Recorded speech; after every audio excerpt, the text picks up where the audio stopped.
40 வயதான திலீப் ஒரு ஊனமுற்றவர் ஆவார். அவர் தனது 27 வயதில் மோட்டார் சைக்கிள் விபத்தில் தனது காலை இழந்துவிட்டார். கடந்த 10 வருடங்களாக செயற்கை காலுடன் வாழ்ந்து வருகிறார்.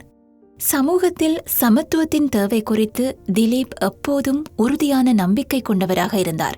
அவரது விபத்துக்கு பிறகு தனது சமூகத்தில் பெரும்பாலான அமைப்புகளில் ஊனமுற்ற நபர்களை பாதிக்கும் பல்வேறு தடங்கல்கள் மற்றும் பாகுபாடுகள் இருப்பதை அவர் உணர்ந்து கொண்டார்.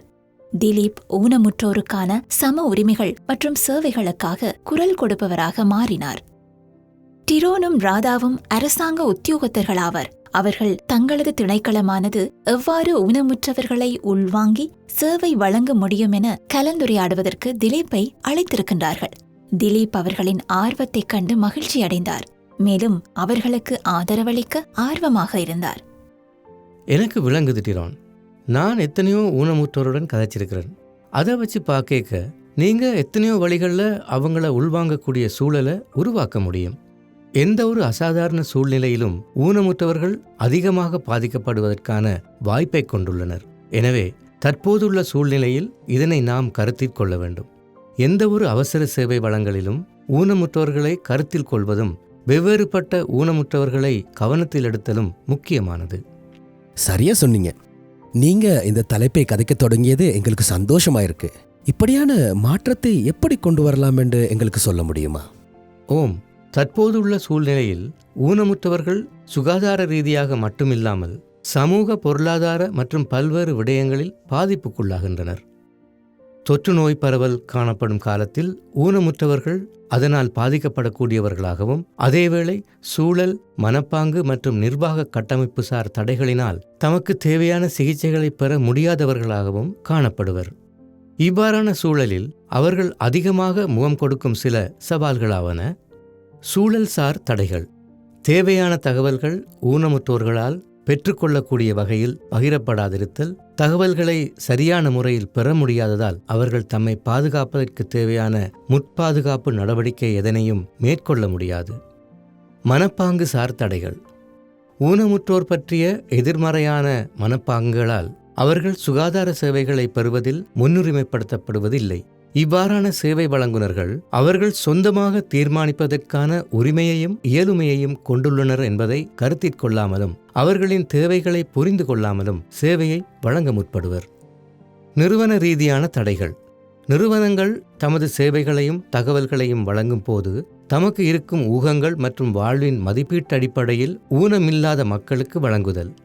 வளங்களானது ஊனமுற்றோருக்கு முன்னுரிமைப்படுத்தப்படாமல் ஏனைய காரணங்களுக்கே முன்னுரிமைப்படுத்தப்படுகின்றன. இது உங்களுக்கு தெரியுமா? ஊனமுற்றோர் தொற்றுநோய் பரவல் அதிகரித்து காணப்படும் காலத்தில் தொற்றுக்குள்ளாகும் ஆபத்துக்கு முகம் கொடுக்கின்றனர். அன்றாட தேவைகளை பூர்த்தி செய்ய பிறரில் தங்கியிருத்தல், தகவல் தொடர்பு மற்றும் நடமாட்டம் ஆகியவற்றுக்கு தொட்டு உணரக்கூடிய மேற்பரப்புகளில் தங்கியிருத்தல், இவ்வாறான தொடர் செயற்பாடுகளால் ஆபத்துக்குள்ளாகும். சில வகையான குறைபாடுகள் உள்ளவர்களுக்கு தொற்று நோய்களின் தடுப்பதற்கான முற்பாதுகாப்பு விதிமுறைகளை புரிந்து கொள்வதில் சிரமம். ஊனமுற்றோர்களுக்கு இருக்கும் நோய் நிலைமைகளை பொறுத்து அவர்களுக்கு நோய் தொற்று ஏற்பட்டால் அவர்களுக்கு இருக்கும் சில நோய்கள் மேலும் தீவிரமடையும் அபாயம் அதிகம். எங்களுக்கு இன்றைக்கு நல்ல தகவல்கள் கிடைச்சிருக்கு. இப்படியான ஏற்றத்தாழ்வுகளால ஊனமுற்றோருக்கு வரக்கூடிய வேற ஏதாவது ஆபத்துகள் பற்றியும் சொல்ல முடியுமா? ஓம், நிச்சயமா. பலவிதமான ஆபத்துகள் இருக்கு. அதிக வன்முறைக்குள்ளாகும் நிலை, சுரண்டப்படுதல், துஷ்பிரயோகத்துக்குள்ளாதல், பால்நிலை சார் வன்முறை, கல்வி மறுக்கப்படுதல், சுகாதார வசதிகள் மறுக்கப்படுதல் என பல இருக்கு. ஓ, நீருக்கு என்ன? இதுக்கு நாங்க என்ன செய்யலாம் என்று நினைக்கிறீங்க? உங்களால முடிஞ்சதை செய்யுங்க. நான் நினைக்கிறேன் நீங்க இந்த பிரச்சனைகளை தீர்க்கிறதுக்கான முதல் படியில இறங்கியிருக்கிறீங்கன்னு.